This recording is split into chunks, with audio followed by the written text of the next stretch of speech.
বিচার দাবিতে আজও সোচ্চার শিক্ষক শিক্ষার্থীরা। জড়িতদের সর্বোচ্চ শাস্তি ও আইন শৃঙ্খলার অবনতির প্রতিবাদে ঢাকা বিশ্ববিদ্যালয় সহ বিভিন্ন স্থানে বিক্ষোভ কর্মসূচি পালন করছেন তারা। সকালে ঢাকা বিশ্ববিদ্যালয়ের অপরাজেয় বাংলার পাদদেশে মানববন্ধন করেছেন সাদা দলের শিক্ষকরা।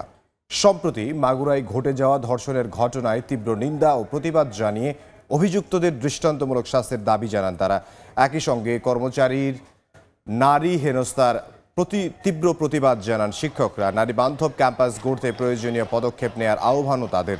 এদিকে দুপুরে নারীর প্রতি সহিংসতার প্রতিবাদে রাজু ভাস্কর্য থেকে স্বরাষ্ট্র মন্ত্রণালয়ের অভিমুখে পদযাত্রা কর্মসূচি রয়েছে। এদিকে দুপুরে ধর্ষণ প্রতিরোধে আইন সংস্কার সহ 9 দফা দাবিতে প্রধান উপদেষ্টার কার্যালয় অভিমুখে গণপদযাত্রা কর্মসূচি পালনের কথা রয়েছে শিক্ষার্থীদের।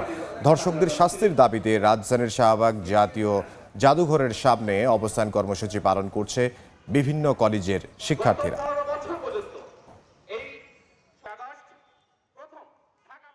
যদি সরকার একটি বিচার করতে পারে, মানুষ সেকেন্ড টাইম আর এরকম আরেকজন সামনে আগাবে না। অ্যাটলিস্ট তার মধ্যে ভয়টা কাজ করবে যে আমি এই ধরনের কাজ করলে আমাকে এই রকমের বিচার হবে।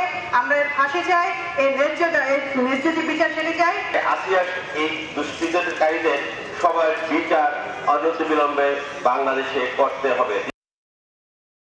এই মুহূর্তে ঢাকা বিশ্ববিদ্যালয়ের রাজু ভাস্কর্যের সামনে আছেন শাকির আহমেদ, অপরাজেয় বাংলায় আদনান তুর্য এবং শাহবাগ জাতীয় জাদুঘরের সামনে আছেন সহকর্মী জুম্বা সাদিক। জ্যাভলিন, সরাসরি শুরুতেই যাচ্ছে জ্যাভলিনের কাছে।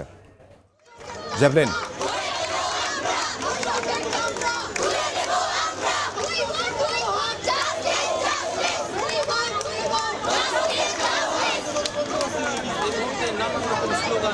এখানে মুখর হয়ে আছে। আমি অবস্থান করছি শাহবাগ জাতীয় জাদুঘরের সামনে এবং এখানে সমবেত হয়েছেন সাধারণ শিক্ষার্থীরা কলেজ থেকে। তাদের একটি দাবি, যেই সারা দেশে যে ধর্ষণের ঘটনা বেড়ে গেছে এবং জড়িত যারা রয়েছেন তাদের শাস্তির যে দাবি, সেটিতে তারা কিন্তু সকাল সন্ধ্যা অবস্থান কর্মসূচি পালন করছেন এবং এটি তারা গতকালকেও আমরা দেখেছি তাদের এই উদ্যোগ সেটি গতকালকেও তারা অবস্থান কর্মসূচি নিয়েছিলেন। বিশেষ করে আসিয়ার যে ঘটনাটি ঘটেছে মাগুরায়, সেই ঘটনার পর থেকে কিন্তু সারা দেশে বিশেষ করে সেই তনু থেকে শুরু করে আসিয়া পর্যন্ত প্রত্যেকটি ধর্ষণ যেটি হয়েছে চলন্ত গাড়িতে কিংবা কারো বাড়িতে কিংবা বেড়াতে গিয়ে, শিশু থেকে বৃদ্ধা সকল ক্ষেত্রেই বিচারহীনতার যে সংস্কৃতি তৈরি হয়েছে সেটি ধর্ষকদেরকে আরও বেশি উৎসাহিত করছে, এমনটি তারা দাবি করছেন। যার কারণেই এই ধর্ষক যারা রয়েছেন এই ধর্ষকদের বিচার এই বাংলাতে করতে হবে, সেই দাবি নিয়ে তারা এখানে এসেছেন। এবং শুধুমাত্র ধর্ষক যারা কোনো রকমে তাদের যেই আদালতে একটি মামলা হয় কিংবা তাদেরকে থানায় কিছুদিন রাখার পরে কারাগারে রাখার পরে জামিন দিয়ে দেওয়া হয়, এর পরবর্তীতে তারা কিন্তু সেই বিচার প্রক্রিয়ার জটিলতা সেটি দীর্ঘসূত্রিতা চলতে থাকে এবং ধর্ষক কিন্তু ঘুরে বেড়াতে থাকে স্বাভাবিকভাবেই। তবে যিনি ধর্ষিত হন সেই ধর্ষিত কিংবা ধর্ষিত পরিবার তারা কিন্তু আতঙ্কে থাকেন, উৎকণ্ঠায় দিন পার করেন।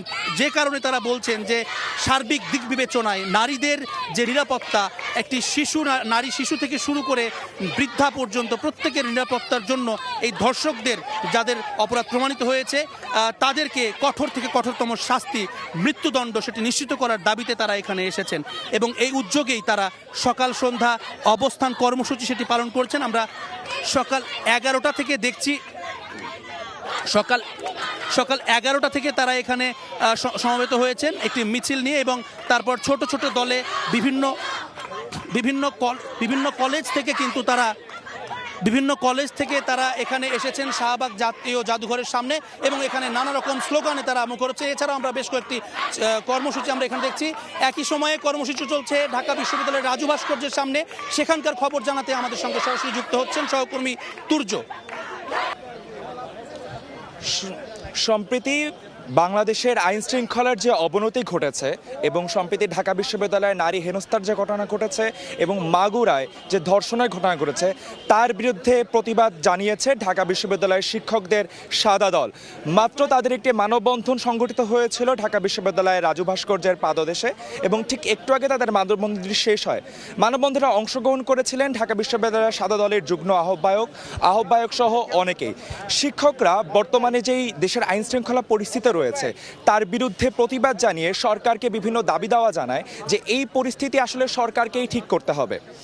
এবং কয়েকদিন আগে ঢাকা বিশ্ববিদ্যালয়ের কর্মচারী কেন্দ্রিক নারী হেনস্থার একটি ঘটনা ঘটে, তার সর্বোচ্চ প্রতিবাদ জানিয়ে তারা বলছিলেন যে এই ঘটনাটির প্রতিবাদ জানাতে হবে। ঢাকা বিশ্ববিদ্যালয় আসলে একটি উন্মুক্ত বিশ্ববিদ্যালয়, এখানে নারীদের পোশাকের জন্য বা নারীদের অন্য কোনো আচার আচরণের জন্য তাদেরকে কোনো ধরনের হেনস্থা করা যাবে না, এই ধরনের একটি বিশ্ববিদ্যালয়ের স্বপ্ন সাদা দল দেখে, এই ধরনের কথা তারা বলছিলেন।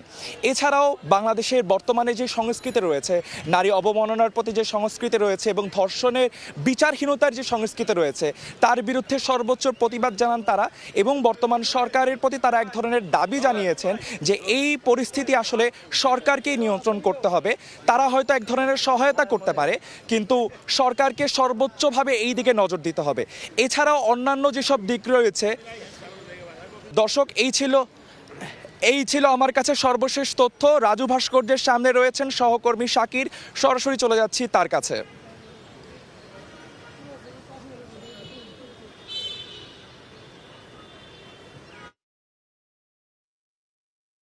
প্রতি সব ধরনের সহিংসতার দাবিতে ঢাকা বিশ্ববিদ্যালয়ের রাজু ভাস্কর্যে অর্থনীতি বিভাগের শিক্ষক এবং শিক্ষার্থী কর্মকর্তা কর্মচারী সহ সবাই কিন্তু দাঁড়িয়েছেন এবং আমরা দেখতে পেয়েছি এই ক্যাম্পাসের এই আয়োজন থেকে নারী শিক্ষার্থীদের পাশাপাশি তাদের সহপাঠীরাও কিন্তু দাঁড়িয়েছেন, শিক্ষকরা দাঁড়িয়েছেন, কর্মকর্তা কর্মচারীরা দাঁড়িয়েছেন এবং তারা বলছেন যে জুলাই বিপ্লবের পরবর্তী সময়ে এ ধরনের নারীর প্রতি সহিংসতা এবং ধর্ষণ সহ সব ধরনের অপরাধের ক্ষেত্রে সরকারের এক ধরনের উদাসীনতা রয়েছে।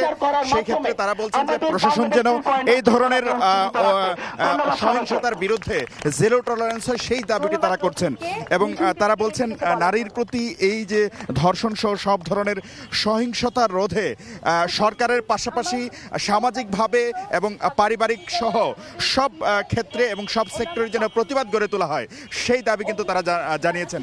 আজকে আমরা দেখতে পেয়েছি শুধু এখানে নারী শিক্ষার্থীরাই নন, নারী শিক্ষার্থীদের পাশাপাশি কিন্তু শিক্ষকরাও এই যে সহিংসতা, নারীর প্রতি ধর্ষণ সহ সব ধরনের সহিংসতার প্রতিবাদ জানিয়েছেন এবং তারা বলছেন শুধুমাত্র লোক দেখানো বিচার নয়, দৃষ্টান্তমূলক শাস্তি দিতে হবে যেন দেশে এ ধরনের অপরাধ করতে কেউ যেন সাহস না পায়, সেই বিষয়টি তারা বলছেন এবং তারা বলছেন দীর্ঘদিন ধরে বিচারহীনতার একটি সংস্কৃতির কারণেই এই ধরনের অপরাধ বারবার পুনরাবৃত্তি হচ্ছে, এই ধরনের অপরাধের, এমনটি কিন্তু তারা বলছেন এবং তারা বলছেন যে দেশে আসলে প্রশাসনের পক্ষ থেকে কঠোর অবস্থান না থাকার কারণে উল্টো যিনি ভিকটিম হন, অর্থাৎ যিনি এ ধরনের ধর্ষণ সহ নানা সহিংসতার শিকার হন, তাকেই উল্টো দোষারোপ করা হয়। এই ধরনের সংস্কৃতি থেকেও বের হয়ে আসতে হবে। সেই ক্ষেত্রে রাষ্ট্র থেকে শুরু করে সমাজ পর্যন্ত প্রতিটি জায়গায় সচেতনতা এবং প্রতিবাদের কথা কিন্তু তারা বলছেন। তারা বলছেন সরকার বলছেন যে আইনগুলো রয়েছে সেই আইনগুলোর ফাঁক ফোকর দিয়ে কিন্তু অপরাধীরা বেঁচে যায়, সেই ক্ষেত্রে কিন্তু আসলে আইনগুলোর কঠোর প্রয়োগের মাধ্যমে ধর্ষক সহ অপরাধীরা যেন বা যৌন সহিংসতা সহ নারীর প্রতি সব ধরনের সহিংসতায় জড়িতরা যেন কোনোভাবেই পার পেয়ে যেতে না পারে, সে ব্যাপারে আইনের কঠোর প্রয়োগ চেয়েছেন তারা। পাশাপাশি সামাজিক একটি আন্দোলনের কথা বলছেন। তারা বলছেন শুধু আইন আদালত এবং রাষ্ট্র প্রশাসনকে আসলে সক্রিয় হলেই চলবে না, বরং সামাজিকভাবেও ধর্ষক সহ নারীর প্রতি যারা সহিংস আচরণ করেন তাদের বিরুদ্ধে সামাজিকভাবেও একটি আন্দোলন গড়ে তোলা দরকার, এমনটি কিন্তু তারা তাদের প্রতিবাদ সমাবেশ থেকে বলছেন। শুধু এই রাজু ভাস্কর্যে নয়, ঢাকা বিশ্ববিদ্যালয়ের আরও কয়েকটি জায়গায় কিন্তু নারীর প্রতি সহিংসতার প্রতিবাদে, ধর্ষণের প্রতিবাদে এই প্রতিবাদ সমাবেশ অনুষ্ঠিত হচ্ছে। আমরা দেখতে পেয়েছি ঢাকা বিশ্ববিদ্যালয়ের রাজু ভাস্কর্যের পাদদেশেও বিএনপি জামায়াতপন্থী শিক্ষকদের সংগঠন নীল দলের পক্ষ থেকেও কিন্তু এক ধরনের প্রতিবাদ সেটি জানানো হয়েছে এবং তারা বলছেন রাষ্ট্রের আইন প্রয়োগের পাশাপাশি সামাজিকভাবে এই ধর্ষক যারা রয়েছে, নারীর প্রতি সহিংসতাকারী যারা রয়েছে, তাদের বিচারের কিন্তু আজকের এই সমাবেশ বা এই প্রতিবাদগুলো থেকে ধর্ষক এবং সহিংসতাকারীদের বিচারের দাবি জানানো হচ্ছে। এই ছিল ঢাকা বিশ্ববিদ্যালয়ের রাজু ভাস্কর্য থেকে আমার কাছে সবশেষ খবরাখবর। তার সমাজের অবস্থানটা কোথায়? নারীর প্রতি সহিংসতা ও ধর্ষণের প্রতিবাদে প্রতিবাদ কর্মসূচির খবর আমাদেরকে জানাচ্ছিলেন রাজু ভাস্কর্যের সামনে থেকে শাকির আহমেদ এবং এর আগে ঢাকা বিশ্ববিদ্যালয়ের অপরাজয় বাংলার সামনে থেকে আদনান তুর্য এবং তার আগে শাহবাগ থেকে যোগ দিয়েছিলেন সহকর্মী জুবমান সাদিক জাবলেন।